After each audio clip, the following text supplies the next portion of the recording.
Halo Sobat Belajar, bertemu kembali dalam pembelajaran ekonomi. Materi kali ini kita akan membahas jurnal khusus pada perusahaan dagang. Sobat Belajar, dalam kehidupan sehari-hari kita sering belanja untuk memenuhi kebutuhan hidup kita. Nah, Sobat Belajar biasanya belanja di mana sih? Pasti di warung, toko, atau supermarket kan? Nah, warung, toko, dan supermarket itu digolongkan ke dalam jenis perusahaan dagang. Di dalam perusahaan dagang itu, dalam satu hari bisa melakukan transaksi puluhan, ratusan, bahkan bisa ribuan kali transaksi, Sobat Belajar. Sobat Belajar, sebelum membahas tentang jurnal khusus pada perusahaan dagang, sebelumnya kita sudah mempelajari transaksi-transaksi khusus yang sering terjadi pada perusahaan dagang. Apakah itu? Masih ingat, Sobat Belajar? Nah, betul sekali jawabannya. Transaksi-transaksi khusus yang sering terjadi pada perusahaan dagang adalah pembelian, beban angkut pembelian, potongan pembelian, retur pembelian, dan pengurangan harga, penjualan, beban angkut penjualan, potongan penjualan, retur penjualan, dan pengurangan harga. Nah, untuk memudahkan dan efisiensi pencatatan transaksi yang sering terjadi itu, maka dibuatlah jurnal khusus. Sobat Belajar, lalu apa sih yang dimaksud dengan jurnal khusus tersebut? Jurnal khusus adalah jurnal yang digunakan untuk mencatat transaksi-transaksi yang sering terjadi dalam perusahaan dagang. Tujuannya adalah untuk efisiensi waktu, tenaga, dan biaya dalam tahapan pencatatan akuntansi pada perusahaan dagang. Kemudian, jurnal khusus ini ada beberapa macam, Sobat Belajar. Ada jurnal pembelian, pengeluaran kas, penjualan, penerimaan kas, dan satu lagi jurnal memorial atau jurnal umum. Sobat Belajar, sekarang kita pelajari satu persatu ya, macam-macam jurnal khusus pada perusahaan dagang tersebut. Yang pertama adalah jurnal pembelian.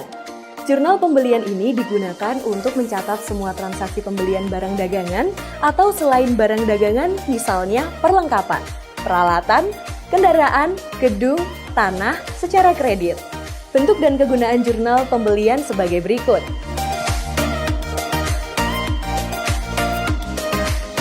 Sobat Belajar, jurnal khusus yang kedua adalah jurnal pengeluaran kas. Jurnal pengeluaran kas digunakan untuk mencatat semua transaksi pengeluaran uang kas atau pembayaran tunai. Contohnya membeli barang dagangan atau aktiva lain, misalnya perlengkapan, peralatan, kendaraan, gedung, tanah secara tunai.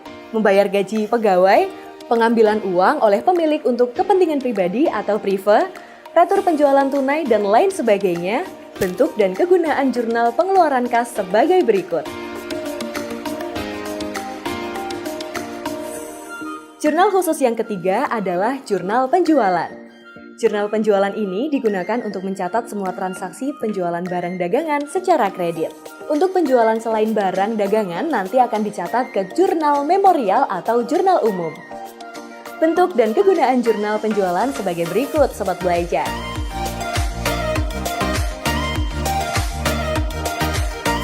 Jurnal khusus yang keempat adalah jurnal penerimaan kas. Jurnal penerimaan kas digunakan untuk mencatat semua transaksi penerimaan uang kas. Contohnya menjual barang dagangan atau aktiva lain, misalnya perlengkapan, peralatan, kendaraan, gedung, tanah secara tunai. Menerima tambahan modal berupa uang tunai, retur pembelian tunai, menerima pendapatan lain, dan lain sebagainya. Bentuk dan kegunaan jurnal penerimaan kas sebagai berikut. Nah, Sobat Belajar, selain keempat jurnal khusus itu, ada satu lagi nih, jurnal memorial atau yang sering dikenal dengan jurnal umum. Jurnal memorial ini digunakan untuk mencatat semua transaksi yang tidak dapat dicatat ke dalam 4 jurnal khusus tadi. Transaksi apa itu, Sobat Belajar?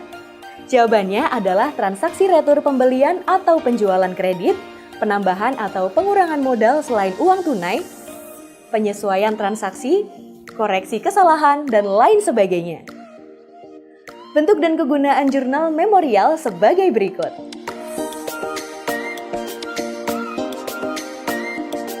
Sobat Belajar, setelah kita mempelajari pengertian, macam-macam dan kegunaan jurnal khusus, maka tahapan berikutnya kita akan mencoba mempraktikkan, menganalisis, dan mencatat transaksi-transaksi perusahaan dagang ke jurnal khusus. Berikut transaksi yang terjadi pada toko swalayan Rizky Barokah. Sobat belajar, berikut contoh penerapan sebuah transaksi dalam jurnal khusus. Perhatikan ya. Setelah lulus sekolah tahun 2021, Rizky membuka toko swalayan dengan nama Toko Swalayan Rizky Barokah. Dan berikut pencatatan transaksi selama bulan pertama.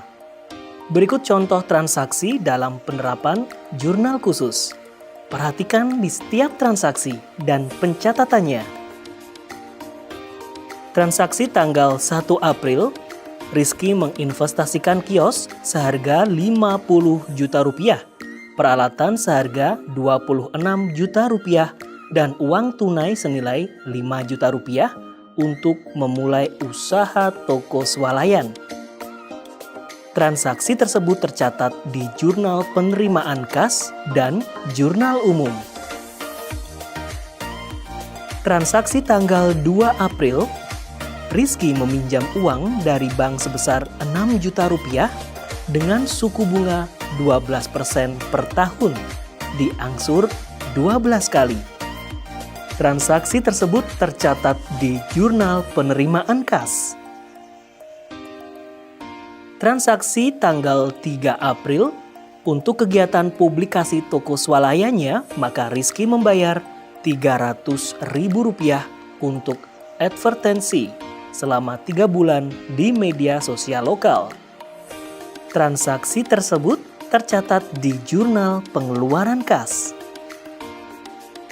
Transaksi tanggal 4 April, membeli perlengkapan bungkus Rp200.000 dari FA Kompak secara kredit. Transaksi tersebut tercatat di Jurnal Pembelian. Transaksi tanggal 5 April, membeli barang dagang secara kredit dari CV Melati seharga 2 juta rupiah dengan termin 4/10 N/30. Transaksi tersebut tercatat di Jurnal Pembelian. Transaksi tanggal 6 April, membeli barang dagang secara tunai dari CV Mawar seharga 2 juta rupiah dengan beban angkut pembelian Rp20.000. Transaksi tersebut tercatat di Jurnal Pengeluaran Kas. Transaksi tanggal 7 April, membeli barang dagang seharga 4 juta rupiah dari PT Kamboja dengan perincian Rp1.500.000 tunai dan sisanya kredit dengan syarat 4/10 EOM. Transaksi tanggal 10 April, dikirim peralatan ke UD Ciliwung Rp2.500.000 atas penjualan tunai.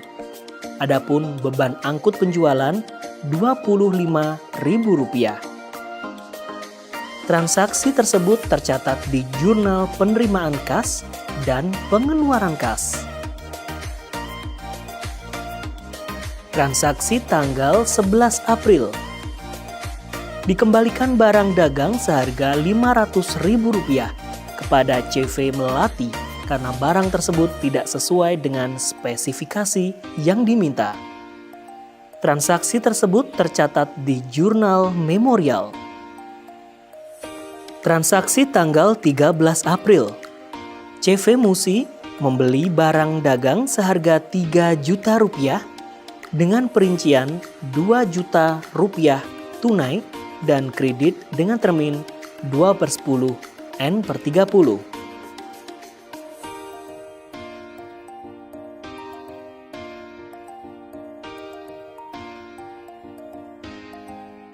Transaksi tanggal 14 April, membayar utang kepada CV Melati.